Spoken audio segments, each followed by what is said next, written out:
Welcome to study lamp SSC. तो आज हम एंशियंट हिस्ट्री स्टार्ट करने वाले हैं अपनी, जिसका हम पार्ट 1 करेंगे आज। राइट। तो उसमें पहला पार्ट जो आता है स्टोन एज आता है। राइट। तो हम पार्ट 1 करने वाले हैं आज। तो इसके बहुत सारे पार्ट बनेंगे, उसकी प्लेलिस्ट मैं बना दूंगा और आपको प्रोवाइड कर दी जाएगी यूट्यूब पे। तो चलिए स्टार्ट करते हैं।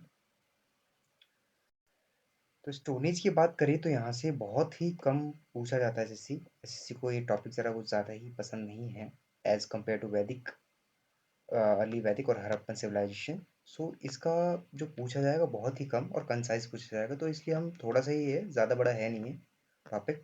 बट जो जो चीज़ इंपॉर्टेंट है इस पूरी पीडीएफ में आपको पूरी चीज़ मिलेगी और मैं ये सारा ही पढ़ाने वाला हूँ आपको। राइट। सो मैं आपको वैसे पढ़ा सकता था, जैसे कि मतलब पढ़ा पढ़ा के लिखा लिखा के, बट अभी मेरे पास पैड नहीं है। सो इसलिए मैं पढ़ा नहीं पा रहा हूँ, नोट पैड नहीं है मेरे पास। तो इसलिए मैं आपको अपनी नोट से ही पढ़ा रहा हूँ, जो कि आपको टेलीग्राम चैनल पर मिल जाएंगे, जहाँ पे आप इस पे क्लिक करके डायरेक्टली पहुँच सकते हैं। यहाँ पे जो है ना ये टेलीग्राम का, यहाँ पे आप डायरेक्टली क्लिक करेंगे तो आप टेलीग्राम और यूट्यूब चैनल पर स्विच हो जाएंगे। तो चलिए स्टार्ट करते हैं। तो जो हमारा स्टोन एज है उसको तीन पार्ट्स में बांटा गया, मतलब तीन जो उसकी एज ग्रुपिंग करी गई है, मतलब कि ईयर्स में बांटा गया है। एक है तो पैलियोलिथिक, पैलियोलिथिक मतलब old stone age, mesolithic middle stone age and neolithic new stone age. Right. So इनका पीरियड बताया गया, कभी कभार पीरियड भी पूछ लिया जाता है और पूछा गया है एसएससी में, सीजीएल में 2022 में इसका पीरियड पूछा गया मेसोलिथिक का, what is the period of Mesolithic.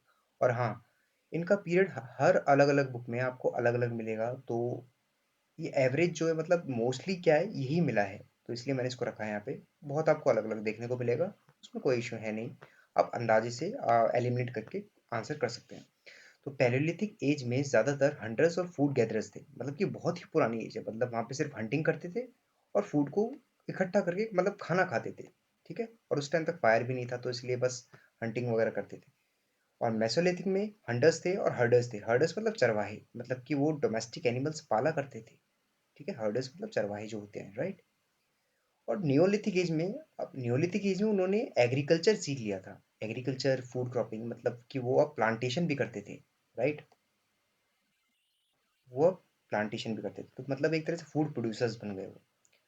अब हिस्ट्री को जब हम पढ़ते हैं तो उसमें कुछ चीज़ें ऐसी आती हैं जो कि एक तरह से पढ़ने में बहुत ही मुश्किल होती हैं, या फिर एक तरह से अगर कोई कंसेप्ट पहले ही समझ जाए तो ज़्यादा बेटर रहता है। राइट। उसमें आता है ये डेटिंग। ठीक है। हम इसे रिमेंबर कैसे करें, लाइक बीसी है, बीसीई है, एडी है और कॉम सीई है। इसको कैसे, जब भी आप, कैसे हमें याद करना चाहिए। जब भी आप हिस्ट्री पढ़ोगे तो सबसे पहले ये चीज़ आएगी। राइट। तो हम याद करते हैं बिफोर क्रिस्ट, मतलब अब ये बर्थ ऑफ जीसस क्रिस्ट है। ठीक है। क्रिश्चियनिटी के जो गॉड माने जाते हैं उनका बर्थ है, और उसी से ही जहाँ जब उनका बर्थ हुआ था उससे ही डेट करी जाती है। जैसे कि अभी 2024 चल रहा है, तो 2024 एडी चल रहा है, मतलब एनो डोमिनी चल रहा है। राइट। और अगर हम उनके बर्थ से पहले की बात करेंगे तो हम बीसी में पहुंच जाएंगे। ठीक है। जैसे जो भी हम, जैसे यहाँ पे हमने बीसी पढ़ा, 9000 से 4000 बीसी, तो ये उनके बर्थ के पहले की बात है। राइट। और यहाँ से देखो, बीसी में क्या होता है, एज कम होती चली जाती है। जैसे कि अगर हम बात करें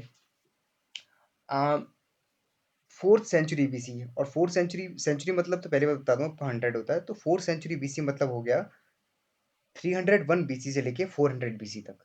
राइट। तो ऐसे ही डेटिंग याद करी जाती है, और बीसी मतलब भी वही होता है जो इसका मतलब होता है, ये दोनों सेम है। और ये दोनों सेम है, Duminy and common era.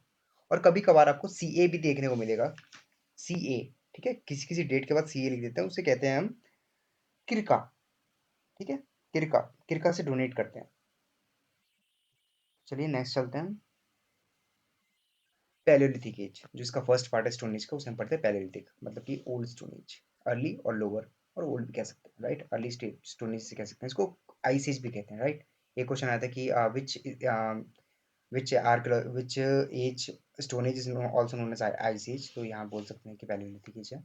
Sites पढ़ लेते हैं, कभी कभार साइट्स पूछ लेता है ऑप्शन देके कि ये साइट्स किसकी हैं, ज़्यादातर है ना, ये पूछ लेता है। चलिए, ये हुनासागी कर्नाटका में है, सोहान रिवर वैली पंजाब। वैसे साइट्स बहुत ही कम पूछता है, बट आप एक तरह से याद कर सकते हो। बेलन वैली मुंगेर बिहार में है। ठीक है।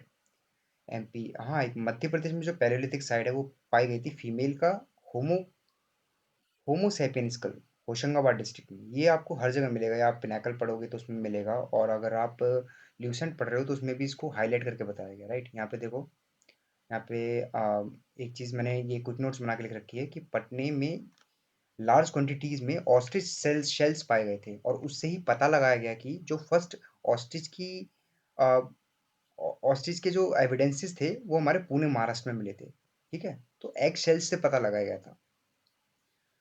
और हम पढ़ते हैं पहले अर्ली पढ़ लिया हमने। और पैलियोलिथिक के भी 3 पार्ट्स होते हैं, राइट? अर्ली, मिडिल और न्यू। अपर और लेटर, अपर और लेटर पैलियोलिथिक। ठीक है, पैलियोलिथिक को ही बांटा गया 3 सेट में बिकॉज बहुत बड़ा था ना। इसका एज देखो 30 लाख बीसी से लेके 50,000 बीसी, कितना बड़ा है, तो इसलिए इसको 3 सेगमेंट्स में बांटा गया है। अर्ली, मिडिल और अर्ली, मिडिल और ये new, upper upper later palaeolithic age, right? So हम पढ़ते हैं मिडिल पैलियोलिथिक जो कि 1 लाख बीसी से लेके 40,000 बीसी तक है। इनकी साइट्स है कुछ लीडर वैली जम्मू कश्मीर में है, पुरुलिया डिस्ट्रिक्ट वेस्ट बंगाल में है, और बुहार पलंग वैली जो उड़ीसा में है। ठीक है, यहाँ पे पूछा भी जाता है, बुहार पलंग वैली। अपर लेटर पैलियोलिथिक की बात करें तो ये 40,000 से लेके 10 के बीसी तक है, और इसी को हम फ्लेक ब्लेड कल्चर भी कहते हैं। ठीक है, फ्लेक फ्लेक एक तरह का स्टोन है जो उस टाइम पे पाया जाता था, और यहाँ पे जो मिडिल स्टोनेज है उसको फ्लेक कल्चर भी कहते हैं। यहाँ पे लिखा होगा मैंने शायद, हाँ ये नहीं, यहाँ पे नहीं, लिखना भूल गया शायद से मैं। जो मिडल वाला है उसको फ्लेक कहते हैं। तो अब देखिए, मिडिल पैलियोलिथिक एज में बोन्स और होन मेड इम्प्लीमेंट्स बनने लग गए थे, मतलब कि जो सींगों से बनाए जाते हैं इम्प्लीमेंट्स, कोई भी जानवर की सींगों से लेके इम्प्लीमेंट्स बनाए जाते हैं, जैसे कि आजकल हाथियों के जो दांत होते हैं उनसे जैसे बनाए जाते हैं, पहले के टाइम में भी जो पैलियोलिथिक एज है उसमें बनाए जाते थे। साइट्स देख लेते हैं इसकी, एनाम गांव है और भीमबेटका है जो कि मध्य प्रदेश में है। ये है अपर लेटर पैलियोलिथिक की साइट्स, राइट? और हाँ ये देखिए, मिडिल मिडिल पैलियोलिथिक को फ्लिक कल्चर कहते हैं बिकॉज द स्टोन मटेरियल उस टाइम पे उसको फ्लिक कहा जाता था।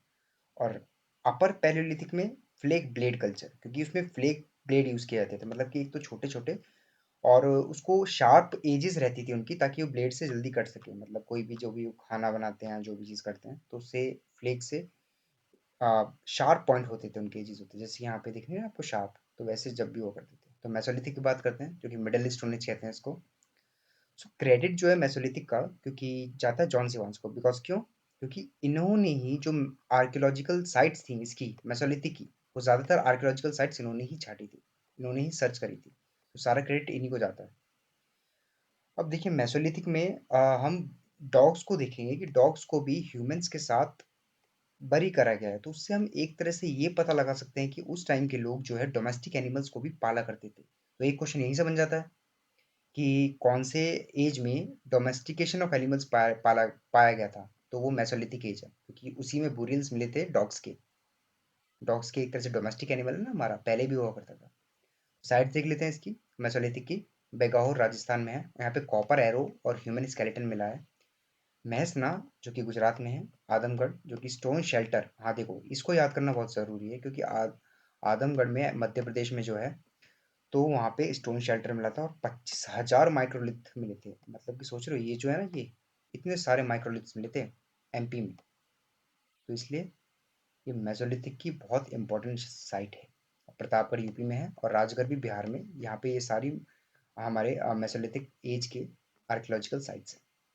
अब नियोलिथिक एज पर, अब नियोलिथिक में पोइट्री और पेंटिंग्स ज़्यादा पाई गई थी। ठीक है, और उसमें एग्रीकल्चर भी था, एग्रीकल्चर लोग प्रैक्टिस करते थे, बहुत सारे फूड उगाते थे। ठीक है, अब फूड जब उगाते हैं भाई देखो, फूड उगाएंगे तो उसको स्टोर करने के लिए कुछ तो रखेंगे, तो इसलिए पोइट्री यूज़ करते थे। ठीक है, ये रही ये ओल्ड सारी पॉटरीज हैं। सो और पेंटिंग्स वो हमेशा स्टोन पे बनाया करते थे लाइक दिस। ठीक है, ये देखिए पेंटिंग्स बना रखी हैं यहाँ पे कुछ एक आदमी है शायद, और नीचे भी कुछ बना रखे हैं एलियन टाइप। ठीक है, तो एविडेंसेस, हाँ ये क्वेश्चन पूछता है कि evidences of poetry and rock paintings कहाँ पे पाई गई थी, कौन से एज में पाई गई थी, तो नियोलिथिक एज में पाई गई थी, राइट? इसके कुछ साइट्स पढ़ लेते हैं, साइट्स इंपॉर्टेंट पड़ जाते हैं। जो कि चिरांद है जो कि बिहार में है, कश्मीर वैली, बुरज़ाहोम एंड गुरफकल, कि ये वो पॉटर्स भी कहा जाता है क्योंकि यहाँ पे बहुत सारे बहुत लार्ज क्वांटिटीज़ में पॉटर्स पाए गए थे। और ब्रह्मगिरी कर्नाटका, इलाहाबाद, जो कि कल्टीवेशन ऑफ राइस, मतलब यहीं पे राइस का कल्टीवेशन के वो मिले थे, एविडेंसेस मिले थे। गैरो हिल्स है और बेलन वैली है, ये सारी साइट्स हैं नियोलिथिक की। देखो यहाँ पर भी पेंटिंग्स हैं जो कि स्टोन पे बनाई गई हैं स्क्रैच कर करके। चालकोलिथिक, वैसे तो 3 ही होती हैं ये, पैलेयोलिथिक, मेसोलिथिक और Neolithic, but Chalcolithic as copper stone age है, क्योंकि उस टाइम तक कॉपर भी डिस्कवर कर लिया गया था। बट हाँ, आपको एक चीज़ बता दूँ कि आयरन जो है कॉपर के बाद डिस्कवर किया गया था, जो फर्स्ट मेटल है वो कॉपर ही डिस्कवर किया गया था, ठीक है? ईस्टर्न इंडिया, बुरदावन डिस्ट्रिक्ट, चिरांद, इसके कुछ साइट्स हैं, ठीक है? वेस्टर्न महाराष्ट्र में है जोरवे, सवालदा है, साउथर्न ईस्टर्न में है गिलुंद और अहर, और वेस्टर्न एमपी में है मालवा और क्या था। देखो, कॉपर वॉज फाउंड, कॉपर ज़्यादातर कौन सी माइंस में पाया जाता है? राजस्थान में पाया जाता है। कॉपर एक तरह से ऐसे याद कर लो कि ब्राउन ब्राउन है, तो राजस्थान का थोड़ा मतलब रेत वगैरह ब्राउन है। तो ऐसे जो मोस्ट ऑफ द कॉपर की माइनिंग है वो ज़्यादातर राजस्थान में होती है और सम पार्ट ऑफ एमपी में होती है, ठीक है? कुछ पीवाईक्यूज पढ़ लेते हैं गाइस। स्टोन एज में इतना ही आता है और ज़्यादा कुछ पूछा नहीं जाता। कुछ पूछा जाता है तो बस थोड़े बहुत एमसीक्यू और पीवाईक्यूज, और ज़्यादातर एज पूछी जाती है, तो इसलिए बहुत छोटी वीडियो है। और इसका पीडीएफ जो है आपको मिल जाएगा टेलीग्राम चैनल पर, तो प्लीज़ ज्वाइन कर लीजिएगा। और टेलीग्राम चैनल पर मैं हर दिन क्वेश्चंस भी अपलोड करता हूँ, तो प्लीज़ उसको भी अटेम्प्ट करिएगा, ठीक है? कुछ पीवाईक्यूज पढ़ लेते हैं जो कि आते हैं। Poetry was first traceable to the neolithic period, जो कि मैंने पहले ही बता चुका है कि पोएट्री जो हमारे न्योलिथिक पीरियड में फर्स्ट डिस्कवर करी गई थी। भीमबेटका, ये बहुत ही इंपॉर्टेंट साइट है। A noted site in palaeolithic period is located in Madhya Pradesh, जो कि मध्य प्रदेश में है, राइट? तो इसमें ही रॉक कट पेंटिंग्स पाई गई थी, जिसको यूनेस्को वर्ल्ड हेरिटेज साइट का दर्जा दिया गया है 2003 का, ठीक है? कहाँ पर लोकेटेड है? विंध्या रेंज और मध्य प्रदेश में, मतलब कि मध्य प्रदेश के विंध्या रेंज में रॉक पेंटिंग्स पाई गई हैं, राइट? पत्थरों में, केव्स में। It was discovered by, discover किसने करी थी ये पूछा जाता है, सीजन में क्वेश्चन पूछा गया है, वीएस वकानकर। और ज़्यादातर एमटीएस में पूछे जाते हैं स्टैटिक क्वेश्चन ज़्यादातर, ठीक है? Next, in India the practice of erecting megalithic began, मतलब कि जो मेगालिथिक की जो प्रैक्टिसेस हैं, मतलब एक तरह से कैसे मेगालिथ एज जो मानी जाती है ज़्यादातर 3000 ईयर अगो मानी जाती है, राइट? कटल हुइंक was the most famous site of Neolithic. The most famous site of Neolithic अगर पूछा जाए तो कैटल ह्यूंक, राइट? यहाँ पर नियोलिथिक के बहुत सारे एविडेंसेस पाए गए थे और नियोलिथिक की इंपॉर्टेंट साइट बन जाती है। हुनासागी, पता है कैसे क्वेश्चन पूछते हैं? ये जैसे कैटालिटिक ह्यूम दे दिया जाएगा और पूछ जाएगा कौन सी साइट है, तो बताएंगे नियोलिथिक साइट है, ठीक है? ऐसे ऐसे बताया जाना। हुनासागी, अब देखिए हुनासागी ये पूछा जाएगा, ऑप्शन दिए जाएंगे, which of the following are palaeolithic site, जो कि मोस्ट इंपॉर्टेंट पैलेलिथिक साइट है, तो आप बताएंगे हुनासागी, राइट? तो इसमें कुछ स्टोन कटिंग इक्विपमेंट मिले थे आपको, मतलब आर्कियोलॉजिकल एक्सकवेटर्स को, ठीक है? The cave of Bhimbetka is considered to be approximately 30,000 year old, right? 30,000 year, मुझे लगता है 3000 होगा, एक बार देखना पड़ेगा इसको, ठीक है? ये 3000 होगा, 30,000 नहीं होगा, कि भीमबेटका एक तरह से मोस्ट इंपॉर्टेंट बन जाती है, 3000 होना चाहिए, देख के बताऊंगा, ठीक है? इसको थोड़ा होल्ड पे रखिएगा, 3000। द फर्स्ट इन्वेंशन, हाँ, अब ये पूछा जाएगा कि जो पहले इन्वेंशन था टायर का वो कैसा था, मतलब जो व्हील्स थे वो पहले वुडन के बनाए जाते थे, और तुम्हें कभी कभी ऐसा दिखता होगा कि वुडन के बीच में वो एक स्टोन के कॉइन्स यूज किया जाता है, जिसके बीच में ऐसा स्क्वायर शेप होता है, तो वो उस टाइम की करेंसी थी, राइट? उस टाइम की करेंसी कंसिडर करी जाती है, तो पहले तो वुडन ब्लॉक ही इन्वेंट किए गए थे बाय आवर एंसेस्टर्स। तो यहाँ पे वाली ये वीडियो खत्म होती है, और ये हमारा प्रोजेक्ट चल रहा है 2025 का जीके का, जिसमें कि हम पूरा जीके कवर करेंगे फ्रॉम स्क्रैच, ठीक है? और कोई ऐसा क्वेश्चन नहीं होगा, कोई ऐसा टॉपिक नहीं होगा जो हम छोड़ेंगे।